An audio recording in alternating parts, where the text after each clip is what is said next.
Now then guys, how we doing? So, I just want to start off today with a major announcement that this will be my last season in charge of Hearts.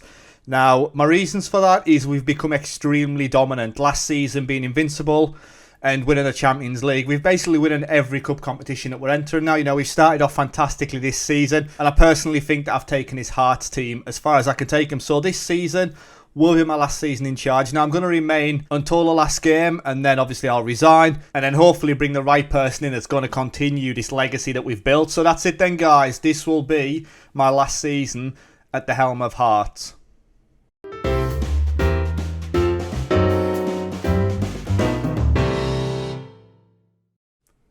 Well, there you go then guys, that was a bit of a bombshell to start the episode, wasn't it? It shouldn't be too much of a surprise as we are now dominant in all competitions, like I say. For me, you know, I've just got to carry this on as though keep making it fun, and when we're dominating on the scale that we are, I think we're now coming towards the end of the series. So, what we're going to do then is we're going to push on this season. Obviously, we're going to play these European games. And yeah, the idea is just to carry on dominating. The big thing for me is, you know, the league, we've started off 5 games, 5 wins. Celtic have also won 5 of their games, but we're just so much better than everybody else that it is just Europe now, that is it. So we've won the Super Cup. When we look at the competitions, you know, we've got the Scottish Cup, the Betfred Cup, the European Champions Cup. Didn't we have the Club World Cup as well? Let's have a look. When does that take place? So 30-33, so the end of next season. So it takes place on the 18th next season. So we're in 2032 now, 2033. It starts on the 18th of May. When's the Champions League final? There could be some absolute carnage here, as the final will take place on the 28th of May. So it's going to take place in the middle of the Club World Cup Championship as well. So we're going to have that competition as well, potentially at the end of the season. So we've got some big things happening. We have had some things happen between episodes.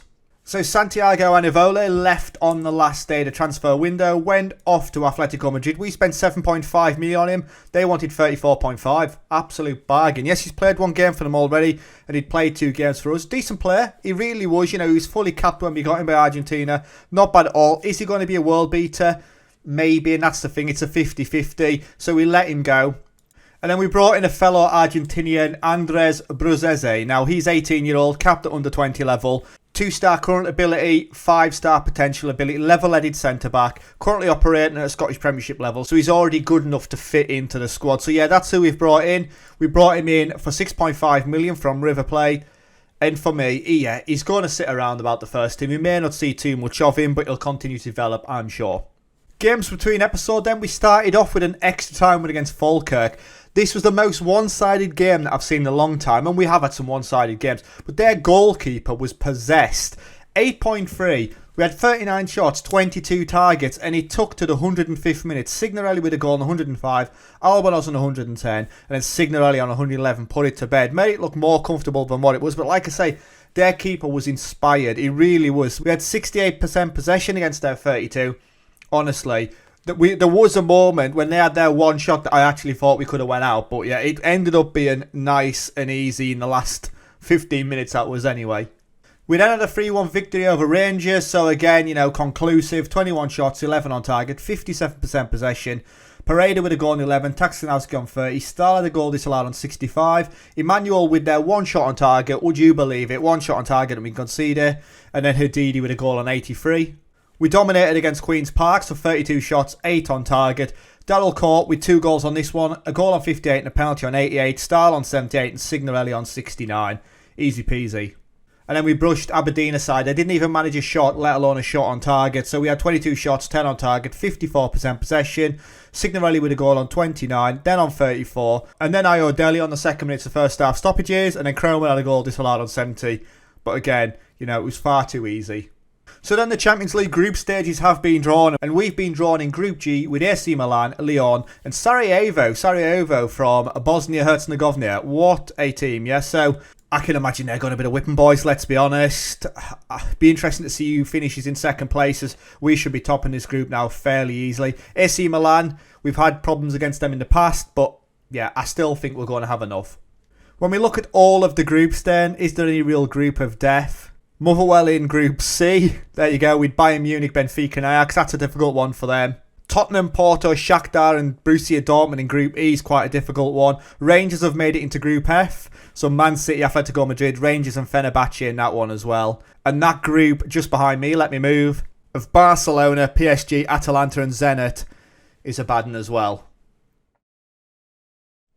So game day then as we take on Milan at home. Lyon against Sarajevo as well. Some games have already been played as Atletico Madrid won 5-0 against Fenerbahce and Manchester City won 2-0 against Rangers. Tactically then, how are we going to set up? So we're going to start with Ortiz in goal, Ramirez, Hidalgo, Tassanowski and Juan Cuato at the back with Horaban and Lopez in the middle, Hadidi and Vanushin out wide and then Court and Signorelli up front. From the social roundup then, Dale Armstrong says Ramirez starting is a terrible call. And Brooke Aikins says Horaban is quality, has to start every game. Certainly does. What a guy. We should be winning this one fairly comfortably. I think Donnarumma's still in goal for AC Milan as well. He is. He's the captain. He's got to be cracking on a bit now. As Jap, there we go. We forgot to mention Stephen Jap in the midfield. We go up against our former player. Let me start the game. In my excitement, I've paused it. So let's go. Kickoff's happened. Can you imagine if Jap gets a goal? As Milan... Oh, it's over the bar. Milan... in the blue, we're playing in the maroon. Stephen Jap. It's meant to be, isn't it? Let's be honest. Ball in, caught with the head down and Donnarumma holds it. There's plenty of AC Milan fans behind the goal. Pick it up. Hidalgo drop kicks it.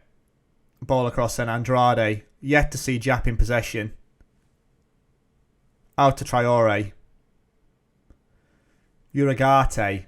Luis Fernando, but they're not getting it as Vanushin breaks away. Signorelli, we have been quality on the counter of late, but that is poor from Signorelli as Donnarumma holds it. As 20 minutes have gone then, you know, for me, I'm going to have to encourage the team. Let's give them a bit of encouragement. Bunacore then to Renier. Ball across, Romaro, and it's off the post, and they've missed a sitter. He skies it point blank range. He had an open goal to aim for. We should be a goal down. We really should. What a let-off that is. There's 10 minutes left to go.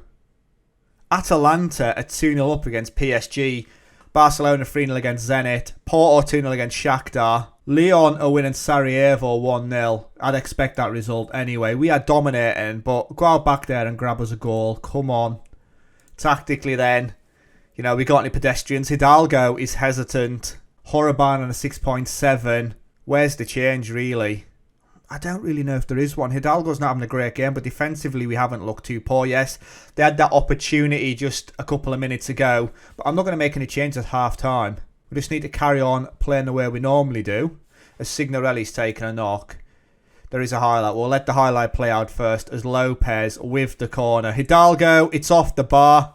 It's cracked the woodwork. We've both hit the woodwork now, right. So Signorelli's definitely going to come off. I think, you know, we'll go Albanos up top. We'll swap Albanos and Court. We'll go like that. Hidalgo's on a 6.4. I'm going to have to make a change. Paredes are going to come on there. That'll do for now. So a double change. It's not very often I make a change at centre-back. Jean Calcavanti scores for PSG. What a player he was. We come up against him at Chelsea, I think. As Paredes, it's off the top of the bar again. We've hit the woodwork. Or twice in 10 minutes. We've had 9 shots, 5 on target. I'm going to demand more from the team now as we go into the final 20 minutes.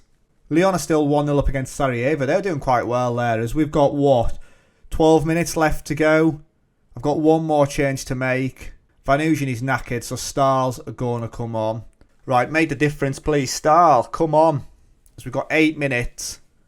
We've had 11 shots, 6 on target. We haven't actually bossed a possession in this one. As Jap on a 6.3. I don't think we've even seen him on the ball. As there is a highlight in stoppage time. There's 4 minutes of stoppages. We need to pressure them here as they try to work their way out the back. The sailmakers, go on. Oh, we don't like this. There's a ball over to Jap. No way. Oh, he's been brought down. Get up. Get up. As Jap goes down. Some drama. Could you imagine if he'd gone and it was him? Steps up and takes a penalty. Azurigate. Ball through. It's a goal. He's got to be offside. The flag has stayed down. The flag has stayed down. It's pandemonium in the stands as we go 1-0 down. Ah, guys. They've done absolutely nothing as Milan. I bet this is their first shot on target as well. As Paredes with a decent header. Hadidi isn't brave enough. And he gets muscled out. And it's a great finish. There was a penalty shout in there beforehand. PSG have brought it back to 2-2. And we lose our first game. 1-0. Shocking. I'm far from pleased with that result. Makes you wonder if there was a distraction over the announcement before the game. How the fans reacted. Neil Boy says, what a load of rubbish. Deary me. Jap gets one over on Hearts. Can you believe it? Stephen Jap gets the win. Signarelli, he's out for 1 to 3 days. And Hearts manager slams his team performance. Not good enough at all. Really, really poor that. When we look at the result in the other group then, Leon beat Sarajevo 2-0. Had 2 men sent off and he only won 2-0.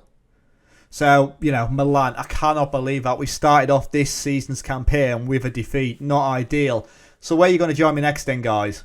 I think we come back for a double header against Leon and Celtic. That's the way to go. Celtic's still unbeaten this season as well. So yeah, Leon Celtic in the next episode. So I'll see you then for it. Thank you very much for watching.